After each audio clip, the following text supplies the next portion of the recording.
This video is going to be a film study and commentary about one of the players for the Seattle Seahawks that I think could explode in 2025, and that's Kenneth Walker III. Entering his fourth season, I'm going to focus on what I think he can execute and accomplish if he's put in position to succeed. Seahawks addressed offensive line early in the 2025 NFL draft, taking Gray Zabel. They did also take two other guards later on, so that makes it interesting to see, where Zabel ends up first by design, by plan, and then as the season unfolds, if injuries occur at some point to a tackle.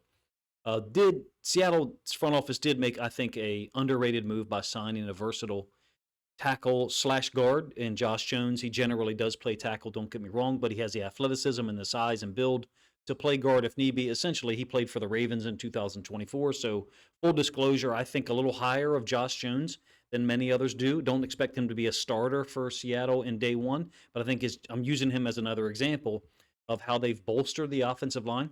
Why talk about it? It's the only thing holding Kenneth Walker III and Zach Charbonnet back. Well, in Walker's case, availability, right? He only played in 11 games in 2024, ran for a career low 573 yards. Seattle's offense really struggled after the first 6 or 7 games, that is. So up through week 7, Seahawks are averaging 25.7 points per game, so almost 26 points per game.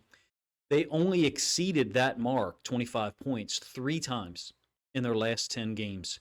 O-line instability, major factor, which is why I've continued to focus on it for Seattle and, in fact, for the Ravens as well.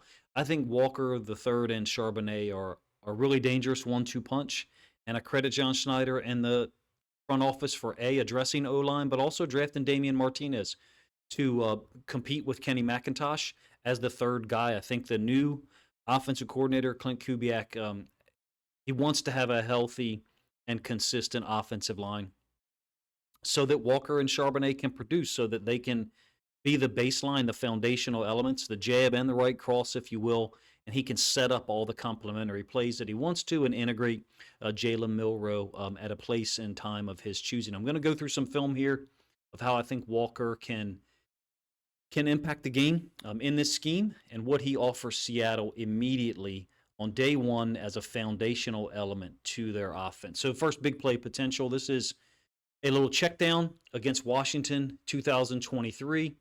And what I love about him, first of all, is when he has open space, his commitment. That's the lane that he's going to explode through. You get the end zone angle here in a moment. I just love the fact that he runs so hard when there is an open lane. And let's be real, 2024, those lanes were sometimes few and far between.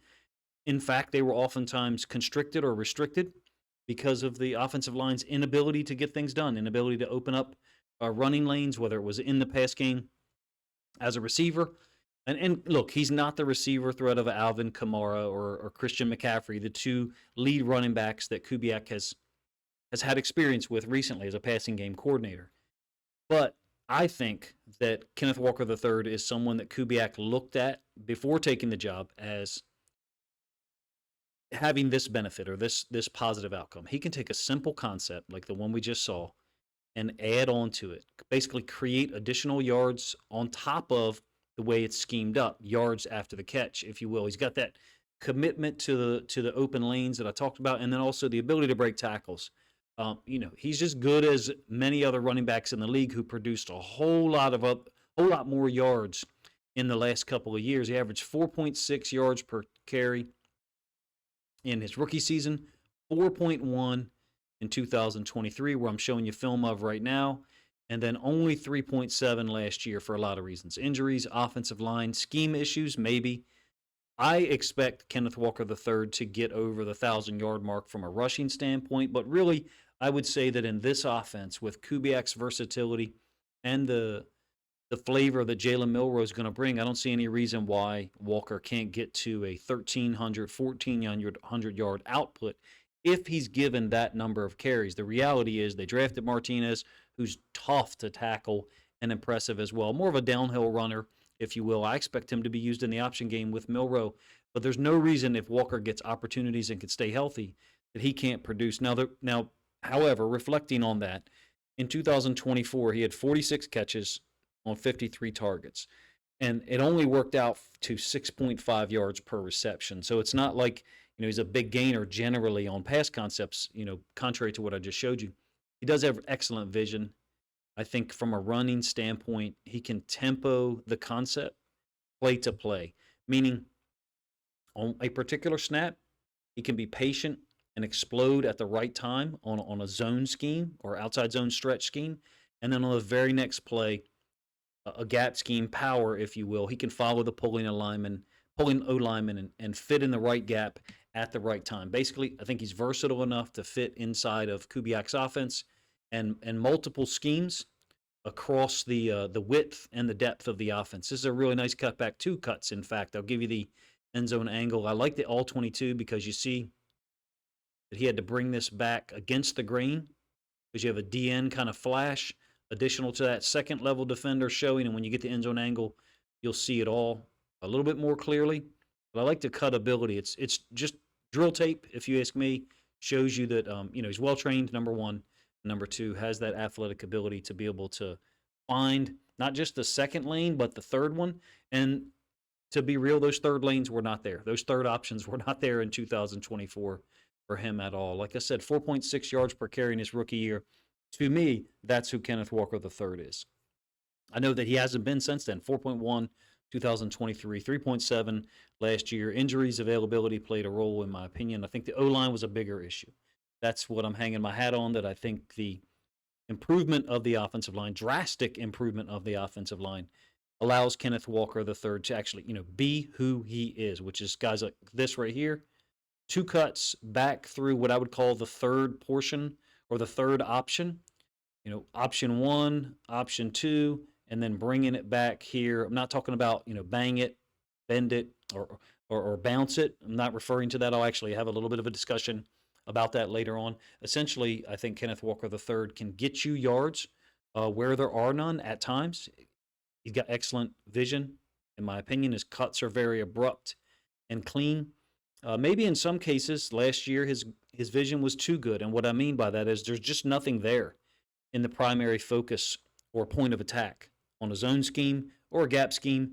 And the offensive line quality wasn't good enough such that the backside was closed off and he could cut it back consistently. There's just so many runs where I felt like there was nothing there for him because the injuries on the offensive line was a huge factor. And if you're not on the field, you can't produce. So from that standpoint, for him to only have one 100-yard game in 2024 doesn't surprise me. I think his talent level far exceeds that.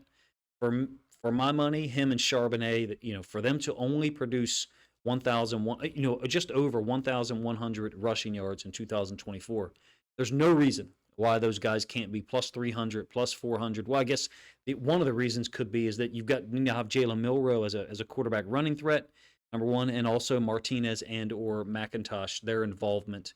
But I think Walker's going to be the biggest focus here, in my opinion, bigger than even the receiving core that they've developed in JSN and then brought in Cooper Kupp. One of my favorite formations in all levels of football, I call twin wing. 2 tight ends to the top side into the boundary, 2 receivers to the downside. I'll explain it a little bit more in detail here in a moment. Walker is, again, cutting to what I would say is 1, 2, and then the third option here, 1. Second one closed off, bounces it all the way back into the boundary. Increasingly seems to be an area that NFL teams want to run the football. This is not where they're trying to. And when you get the end zone angle, you'll see exactly what I'm talking about. It's to the field originally.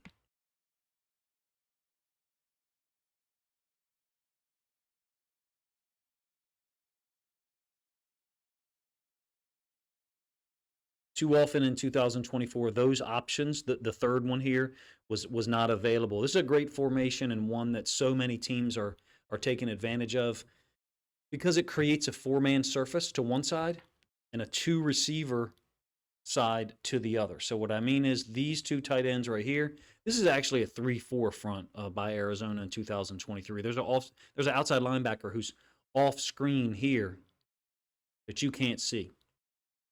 And as Walker brings this down, you can see that they kind of lock this on the backside, so the tight end base blocks out on the outside linebacker. So Walker closed off, feels like he's closed off, looking for this lane here, closed off by the DB who's stepping down to fill that gap.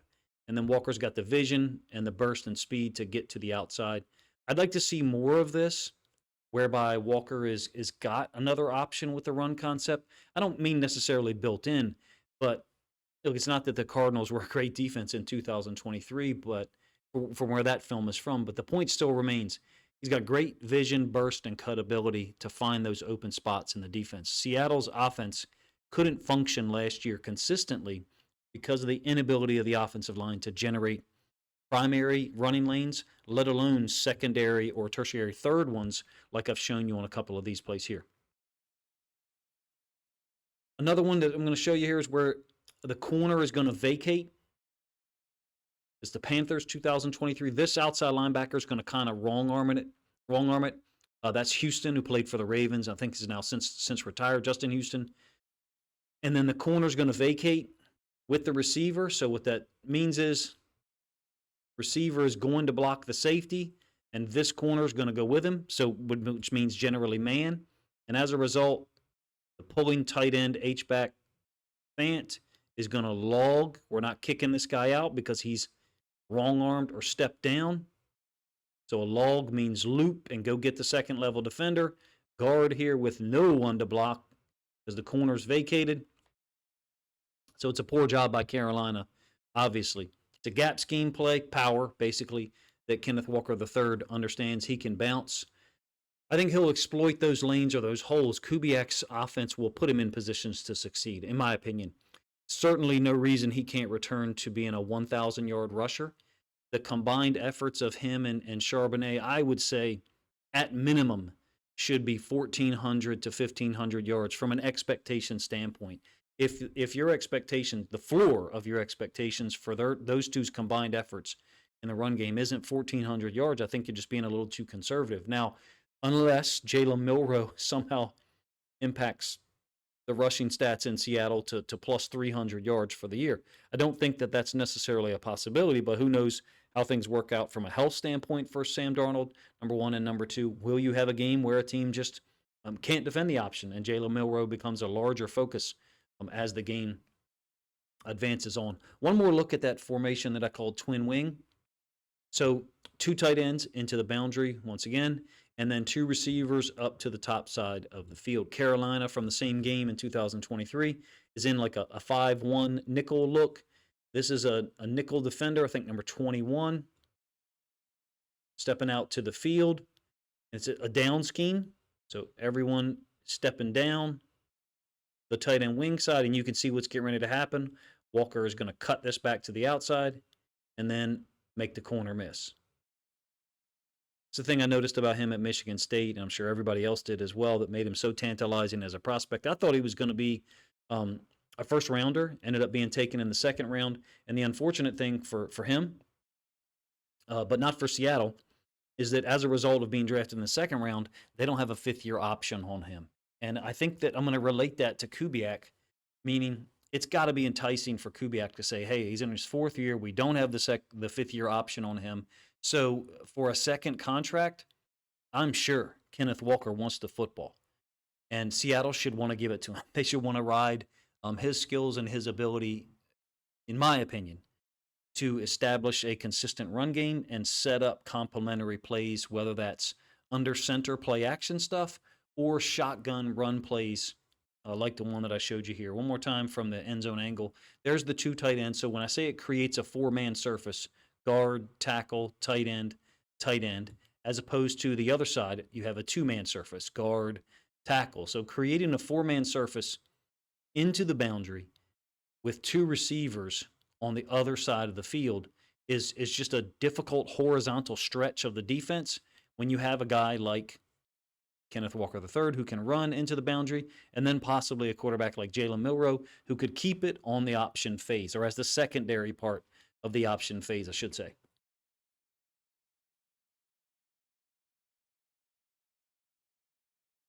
I think along with the vision, cutability, and burst, trying to get outside, in some cases bouncing outside, he's willing to hit things downhill. It's not like he can't be a downhill runner. Now, that doesn't mean straight downhill.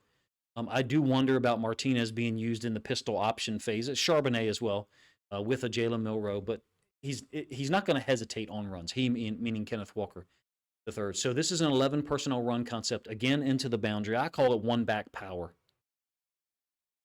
You're getting a kick out block here on the edge defender, outside linebacker into the boundary. Everybody else is just down blocking. You can see the seam that's created off tackle for Kenneth Walker III to run through.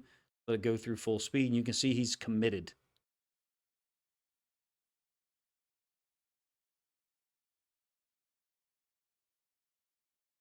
If you watched him play against, I believe it was Michigan, his final year at Michigan State, it was a dominant performance by him. I believe he had upwards of 30 carries. I don't look for him to have 30 carries this year. That's not what I'm advocating for at all. I'd like to see the guy stay healthy for 16, 17 football games. But because of his versatility in the run game, how well I think he executes gap schemes, power schemes, counter, outside zone stretch, or inside zone plays, for lack of a better word, I think this is a guy that can get everything done. And I think Kubiak's going to rely on 20 carries a game, maybe a little too much early on in the season. It wouldn't surprise me at all to see him in the 17, 18 carries per game area before you get to the stretch run where Seattle hopefully turns it on and makes the playoffs once again. Same play from the end zone angle. So the orange circle is the kick out defender, the D end or edge defender, if you will, the guard, left guard, going to pull and kick him out. Watch the tight ends block, going to get the front side inside linebacker. I mean, this is kind of easy out of 11 personnel. If the boundary side safety, 31, isn't going to read his keys, meaning if he's not going to read